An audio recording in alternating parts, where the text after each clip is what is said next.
Alright, welcome back everyone. There's a lot happening, it's hard to keep up. Now, next up we've got a quick update on the changes to JobSeeker payments. We'll start off with a clip from Channel 7 and then ABC. A permanent increase to JobSeeker of $50 a fortnight, or $3.57 a day. Just getting pretty much chump change at the end of the day. That's not going to help no one. From $565 a fortnight, or $40 a day, JobSeeker doubled with the COVID supplement at its highest, now resetting to $615 a fortnight, or $43 a day. The income-free threshold has also increased, allowing recipients to earn up to $150 a fortnight without their benefits being cut, $75 a week, costing an extra $9 billion over 4 years. $25 a week is nowhere near enough. $25 a day would have been closer to the mark. We need to ensure that we have a system that is fair and sustainable for the people who need it and the taxpayers who pay. A single person on JobSeeker will receive a little over $300 a week to live on, as I mentioned before. A politician receives more than $280 per day in travel allowance when they're in Canberra on top of their salary. Why is that fair?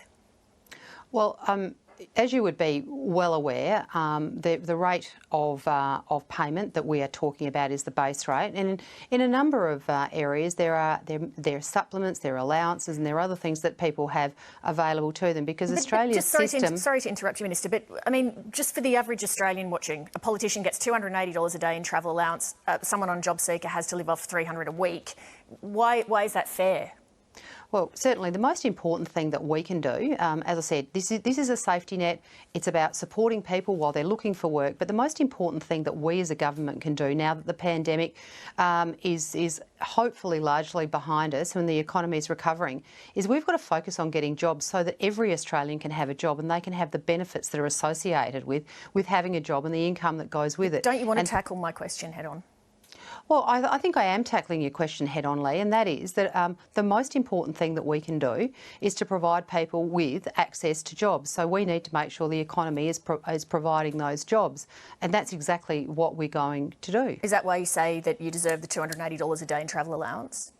Look, I mean, this is not an issue about working Australians. This is an issue about taxpayers supporting Australians who find themselves out of work to support them back into work, because we all know that people who are unemployed have worse life outcomes than people who are employed. And so the most important thing that we can do is to focus on making sure that those jobs are there so people can have the kind of life outcomes that you and I enjoy.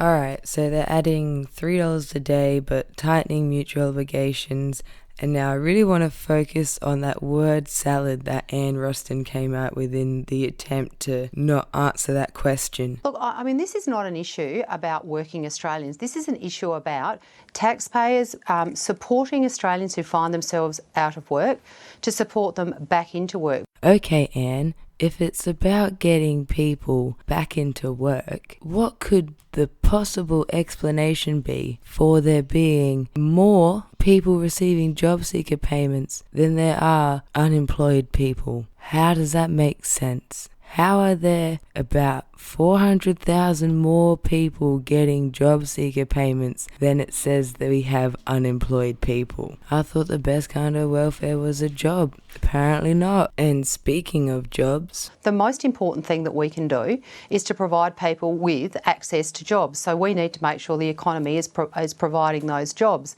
And that's exactly what we're going to do. You'd really want to get a move on with that then, Anne, because with the mutual obligations you want set up and how many jobs people have to apply for, the math doesn't really add up. How are you going to make that many unemployed people or job seekers compete for that small amount of jobs? And so for the system to work the way they are telling us it will work, they need to find 1 million jobs somehow. But let's not hold our breath. Thanks for watching.